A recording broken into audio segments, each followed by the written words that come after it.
What's up, everyone? Welcome to another video. Today we are going to be doing the NBA predictions for the 2020-2021 season. I'm not going to waste any time. Let's get right into this. So basically, first off, I'm going to be talking about the MVP, and I'm going to be naming 3 candidates for each field, pretty much. So MVP, Rookie of the Year, etc., whatever. So Giannis in this case is going to be in 3rd place. I think adding a great point guard in Drew Holiday, still having Chris Middleton, is going to take away slightly of the scoring that Giannis is going to put up. But besides that, Giannis is still going to have a great year. I think the Bucks are going to be a really good team again out in the East. But he is my 3rd place vote. 2nd place, I have LeBron James. He's gonna be like 39 years old and becoming 2nd place in the MVP race. That's insane. The Lakers are gonna be better than they were last year. Honestly, it's hard to really say that. It's hard to really say that the Lakers are gonna be bad. And I say LeBron is gonna, obviously, just like Giannis, not put up as much numbers. Adding Dennis Schroeder to the team, adding Montrezl Harrell, like they got Marcus Gasol. They got a lot of good scoring options still. Anthony Davis, Kuzma. They don't have Danny Green anymore. So I think LeBron's really just going to turn it up for one of his last seasons in the NBA. Go try to win that ring. But my MVP is Luka Doncic. This guy puts up insane numbers already. This is going to be his 3rd year in the NBA, which is, it seems like he's been in the league for so much longer, even though he's literally played 2 years. Hopefully he could stay healthy. I know Kristaps is going to be gone for a couple weeks to start the season at least.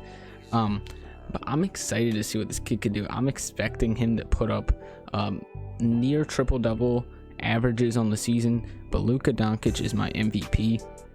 On to Rookie of the Year. In 3rd place, I have Obi Toppin with the New York Knicks. Toppin, he looked great at Dayton. I really like what he could do. He's going to be one of the highest scoring options for this Knicks team. And then I like his athleticism, explosion at the rim, rebounding. I hope he gets the starting role at the 4 over Julius Randle. I don't like Julius Randle's game that much, so I'm hoping that Obi Toppin can get that role. If not, I think he will still have a great season. 2nd place is Killian Hayes, and this might be a surprise to some people, but I know Killian Hayes is a raw point guard, and he's going to be phenomenal on the Pistons, who don't really have many scoring options now. Besides, they got Jeremy Grant, but they also lost Christian Wood, so that kind of balances out. Blake Griffin's not going to have an amazing season.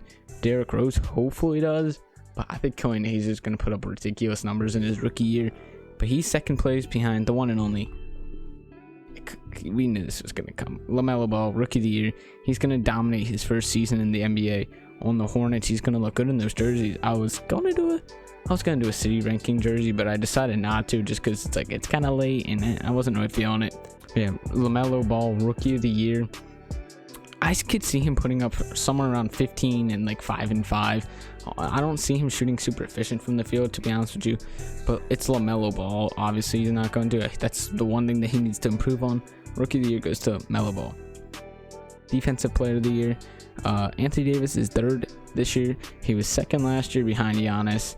And spoiler alert, Giannis is winning it again. 2nd place, John Isaac. He's going to be hurt. This is a really musty looking picture of him. I don't know why I chose this one. Jonathan Isaac is going to be 2nd. I love his guy's defensibility down low on the perimeter somewhat. But yeah, I'm spoiling. I know Giannis is 1. This dude's insane down low. He's an all-around insane basketball player, except for shooting the ball from 3. But we saw glimpses of him actually being able to knock down a 3 ball.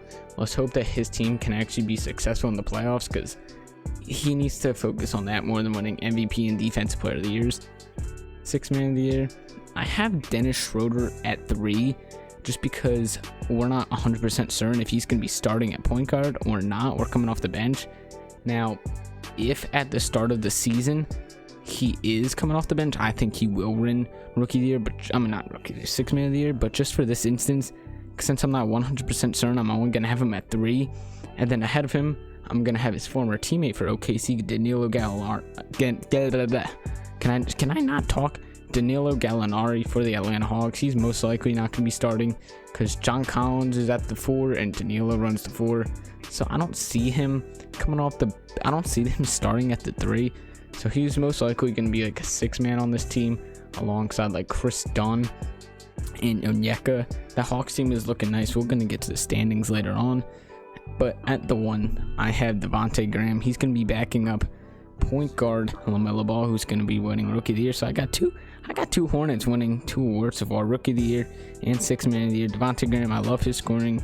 He took a huge jump last year, and I think he's going to keep it up. My most improved player race is between Markelle Fultz at the 3 spot. Fultz is going to take a big jump this year. I think the Magic are kind of go sort of in the rebuild direction now, that they really haven't accomplished anything the past couple years in the playoffs. Maybe taking like a game, besides winning game 1 of the playoffs, these past 2 years they haven't done anything. Fultz is going to take the leap. I think they're going to get rid of Fournier, try to dish out some pieces before the trade deadline, try to go young and tank for this next up and coming drafts. But yeah, Fultz is at 3, Michael Porter Jr. is at 2. I like Porter's game in the bubble. I think he's going to get a lot more touches, especially with Jeremy Grant gone. But at number 1, I have Shea. He's going to be the only player really scoring for OKC. I'm expecting him to struggle a bit with his efficiency early on in the season, just being like that main guy. But once he gets past that small little like 2-week hump or whatever it's going to be, he's going to be putting up all-star caliber numbers. Do I think he's going to be an all-star? No. But he's definitely going to be in like the conversation to be one, like 25 points a game most likely. But in the West, it's very tough to be a all-star, especially as a guard. But yeah, so that's my most improved player prediction. And then the final award is Coach of the Year. And this is between Monty Williams, Coach Bud, and Frank Vogel. Monty Williams, he's here because the Suns are going to take a huge jump, especially from being like a mid to worst caliber team last year. After going 8-0 in the bubble, I mean still, but and then this year they'll definitely be a playoff team. Monty Williams, why did the screen just fly? Monty Williams at 3, Coach Budenholzer at 2. The Bucks are going to be another phenomenal team, especially out east. But I gotta give it to Frank Vogel. I do not like Frank Vogel at all. But the Lakers are going to be dominant next year, and it's going to be hard to not give the coach that coached probably a good 65-win team. Actually, no, they're not getting 65 wins because it's just 72 games. So like, we'll say like 55-ish or something. Who knows? But yeah, I got Frank Vogel winning that award. On to the standings. Now I'm going to be going from 1st seed to 15th seed. Start out in the West, I have the Lakers, adding a lot of dominant pieces onto this team. I don't see any team, especially in the NBA, but mainly the West, that's going to be able to stop this Lakers team from getting more than like 55 wins, I'd say. Lakers adding Montrez, they added Wesley Matthews, Dennis Schroeder, Montrezl Harrell, Marcus. So we've talked about it already, but I think Lakers easily going to be the 1 seed. And right behind them, I have the Los Angeles Clippers. They struggled in the playoffs, Kawhi, Paul George, but I think they'll regroup. They added Serge Ibaka to take Montrezl Harrell's spot. They're still a good team. People give them they don't give them credit just because losing in the playoffs. Obviously, I get it. But Paul George is going to have a bounce back year. Kawhi is going to be Kawhi. He's going to put up great numbers again. Clippers are my 2 seed. 3 seed, I have the Dallas Mavericks. Luka, my MVP, is going to play phenomenal. Kristaps, obviously out a little bit with a knee injury, I believe it is, but hopefully he comes back better than ever. Josh Richardson is on this team. I like what they can do. They had the best offense in NBA history last year, so hopefully they can do that again. Rick Carlisle has a phenomenal coaching system. I have Dallas at 3. And then at the 4 seed, I have the former nearly Western Conference champions, one of the best underdog teams I've seen in a while, in the Denver Nuggets last year. And I think they're just getting better. Jokic is getting better. Murray's getting better. There are other young guys. Gary Harris, actually, he's kind of getting worse, but Gary Harris, Michael Porter Jr., they lost Jeremy Grant, but somehow brought in Paul Millsap for the same amount of money. Whatever. Yeah, the Nuggets are going to be good. Jamal Murray's going to take a big leap. I'm ready to watch this team play again. The Phoenix Suns are higher than a lot of teams, I should say, that people rank them. I think Phoenix with Chris Paul, Booker, DeAndre Ayton is going to be really, really well. I think they're going to be one of the best big threes in the entire NBA. And despite not making the playoffs next year, I think Booker's finally going to get his first playoff action alongside Chris Paul. The rest of this team I like too. Dario Saric is good. I like watching Cam Johnson play. Javon Carter. This team is going to be really nice out west. Now, this picture just I want to rate Houston higher, but it's like, James Harden, dude, you just play basketball. How hard is it? Just play basketball. You and John Wall and DeMarcus Cousins, Christian Wood, you guys are gonna play good next year. But it's the chemistry, bro. It's the chemistry issues that I think are gonna be the problem. That's why I have them ranked so high. I guess 6th seed isn't bad.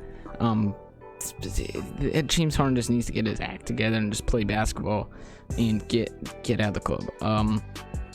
Portland is my 7th seed. I think they're gonna be a lot better than last year. Just even though being the 7th seed sounds like you're a bad team, but the West is just so stacked. It's like, if you make the playoffs, that's a dub. Like, any seed can win any matchup out west. Excuse me, I should say. I think Portland being the 7th seed is perfect for them. Lillard looked amazing last year. I saw an article today that said he's ready to take half-court shots a game. Not like logo shots, but like half-court shots a game. I'm like, oh God, we better watch out. I like the signing or the trade for Robert Covington.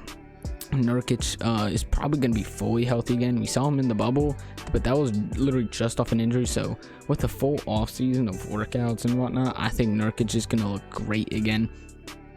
In the final playoff spot, I have the Golden State Warriors. I would have rated them a lot higher if Klay Thompson was back, or if Klay Thompson was playing, but he's out for the season with an injury, which hurts them a lot. Having that, your starting shooting guard, all-star, one of the best shooters of all time, out for another season. This is the 2nd season in a row. It hurts, man. And they got Oubre to take that spot, but having Steph, Oubre, and Wiggins instead of Steph, Klay, Oubre, Wiggins, James, like, you know what I'm saying? It hurts. I think they'll still be a playoff team though, and I would, if this is the exact standings, we will see a Lakers and Warriors matchup in the first round. And oh my God, that would be such a fun and exciting series to watch, not season. I mean, the season's gonna be fun to watch, but whatever. And this is where it's tough, because it's like, the Jazz are good enough to make the playoffs, but there's just not enough spots for them to. And I don't think they're better than any of the 8 teams that I said are going to make the playoffs. I know they lost in 7 games. They blew a 3-1 lead in the first round to the Nuggets. I don't think that they have enough pieces to really make the play. Oh my God, the fire alarm is going off, bro. I don't think they have enough pieces to really make the playoffs. Obviously, I like Rudy Gobert. I like Donovan Mitchell. Like, they're both great athletes, great players, but they don't have enough pieces around them personally to make the playoffs. Pelicans, this team is going to be great in the future. Not yet. Brandon Ingram, Josh Hart, Steven Adams now, Lonzo Ball. They got Kira Lewis. They're a young team, and I'm not expecting them to make the playoffs. Obviously, I think any of these teams from 12 to 1 are going to be able to make the playoffs or have a chance of making the playoffs, but I don't think the Pelicans are really ready for them yet. I'm excited to see what they do with this play-in bubble tournament, this play-in tournament thing. I forget what seeds it is. I think it's 7 to 10 or something like that. So really, any of these teams could technically make the playoffs, even as like a 10 seed, but we'll see. I had to. This is one of the first pictures that came up when I type in Karl Anthony Towns. This is going to be exactly how their season is next year. I feel like it's going to be really frustrating. Anthony Edwards already looks like the worst locker room guy, and then they had Jimmy Butler in this on this team a couple years ago, which was a terrible locker room fit. I feel like they're just not going to get along well. Like, Cat and D'Lo are going to be fine, but just everyone else is just going to be there and have problems. The Wolves are going to be the 11th seed. I'm done talking about them. I'm making it seem like I hate them. The Grizzlies at the 12th seed. John Morant, Jaren Jackson, again, a really young team. I see them playing very similar to what they did last year, like just barely missing the playoffs, but not being a terrible team. Still getting a lottery pick and then drafting a decent player. I think that's what they're going to be for the next couple years, honestly, unless they make significant moves, which is definitely what they need. Then we're getting to the bottom half of the West now. I'd say these, obviously I think the Spurs could make it, but I don't think they are. I think they're most, like 99.5% sure they're not going to make the playoffs. DeMar and LaMarcus Aldridge, their time is over, I think, really, in San Antonio. They need to find a better place. LaMarcus more just like on a contender for like a vet minimum. And then DeMar DeRozan's a very underrated player in this league. I think he could definitely get a good bag from a team not in San Antonio, and then just hit the rebuild button. Greg Pop is not going to like that, but Spurs, you're not making playoffs. I'm sorry. You're 13 seed. Kings, 14 seed. I like Tyrese. Buddy Hield is still there, surprisingly. De'Aaron Fox just got a bag. I don't see them having enough pieces also. Hassan Whiteside, yeah, he's a good center, but he's not going to be that extra guy to lift you above the hump to get into the playoffs, especially over these other teams. 14 seed. And then, yeah, my Thunder are going to be awful. 12 wins next season. It's going to be fun to watch. But hey, if we get Cade Cunningham out of it, that's all I care about. Thunder, 15 seed. Mark Dagnite, you are it's gonna suck because I like Mark. It's gonna look bad on his record though, but hopefully once we get like back to a contending team, he'll be out of there and we just bring in a contending coach. But yeah, so that is the Western Conference seeds. Now on to the East. Milwaukee! The Bucks are the 1 seed.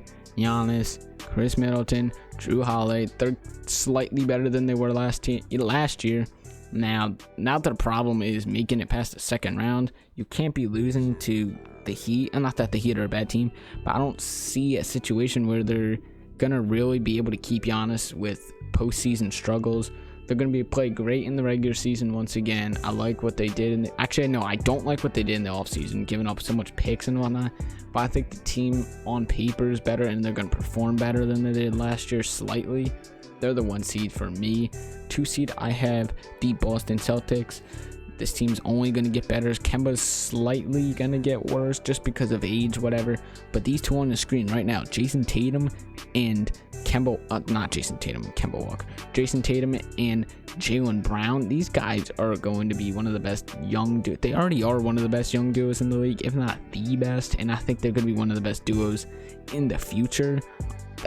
The ceiling is it's super high for these guys.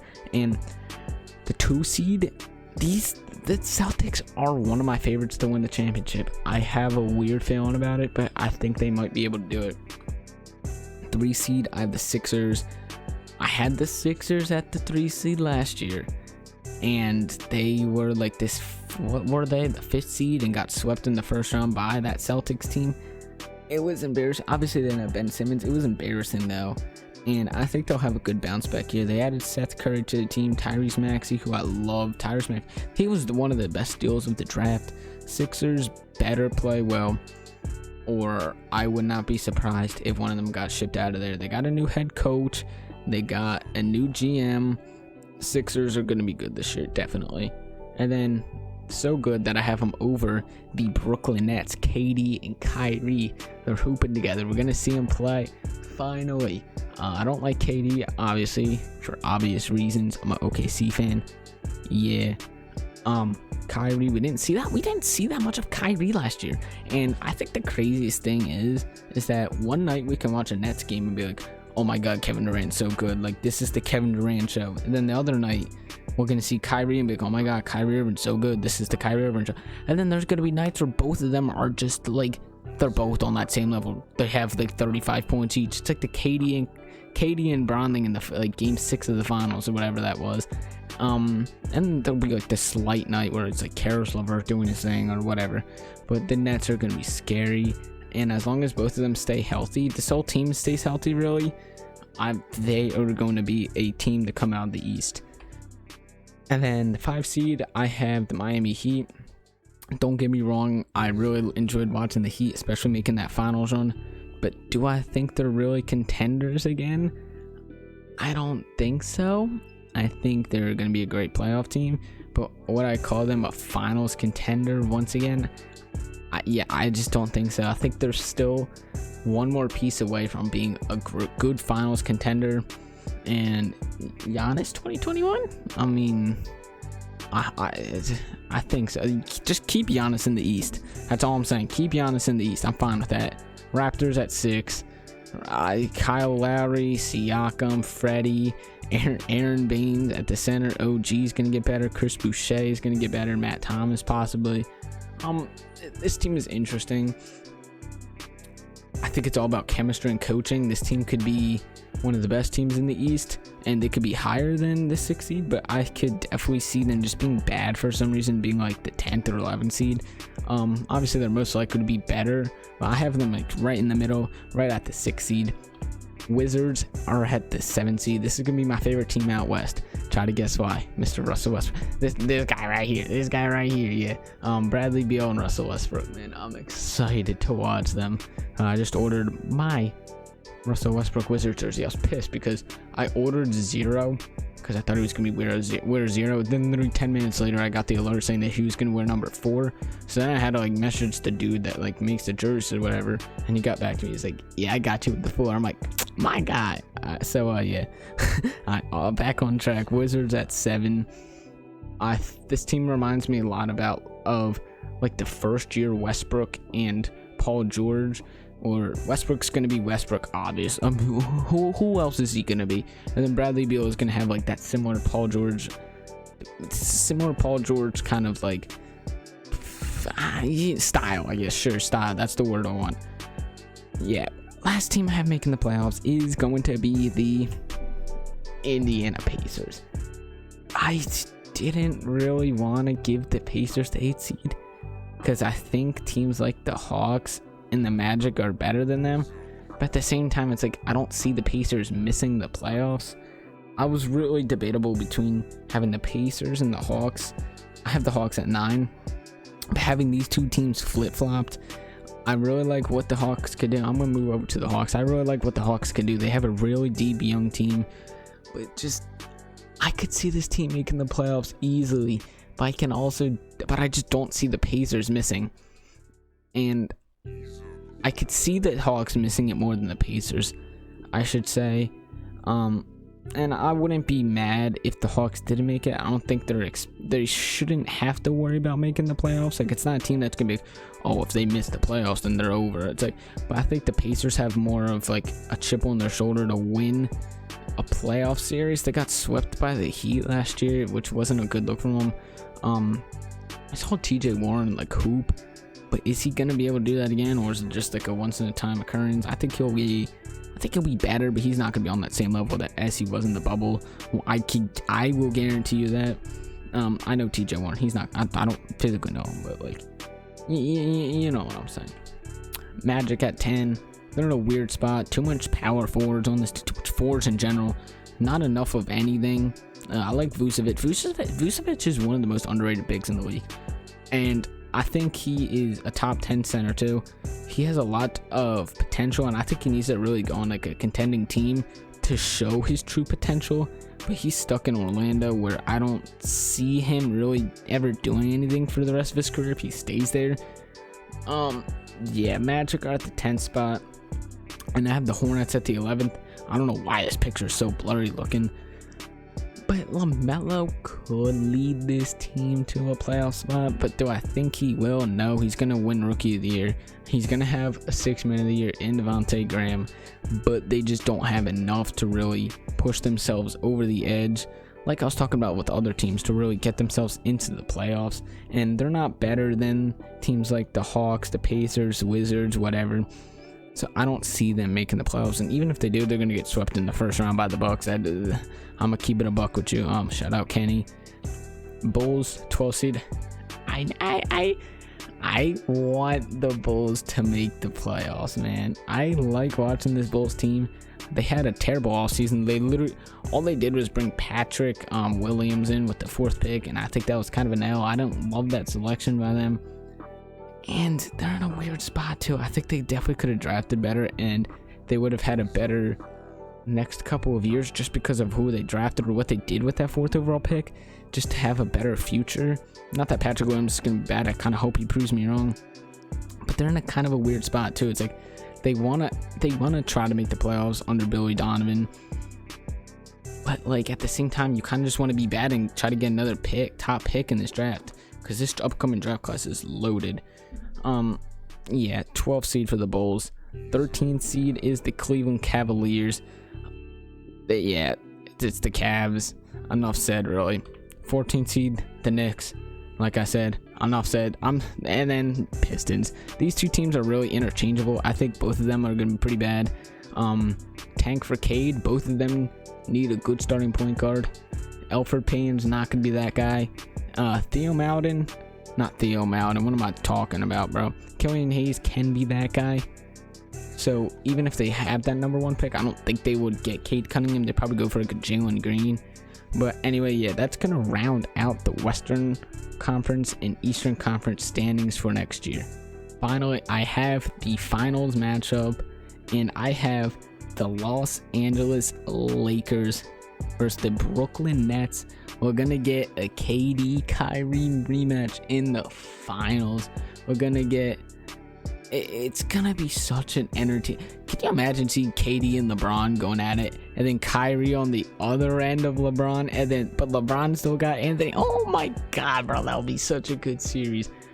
I still would think that the Lakers would win it, and my finals MVP is going to be LeBron James winning another one, and he would be 5-8. That's not LeBron. That's not amazing, but it's not bad. But LeBron, you're getting that fourth ring. Fifth. He'd be getting his 5th ring with the Lakers, and then this is what I see happening. I think the Lakers are gonna be your 2021 champs against KD and Kyrie and Karis LeVert and Jared Allen and DeAndre Jordan. I want to see Dennis Schroeder get a ring, bro. That'd be dope. I want to see Dennis Schroeder get a ring, man. Yeah, if you enjoyed this video, let me know down in the comments. Leave it a like, and I'm out of here.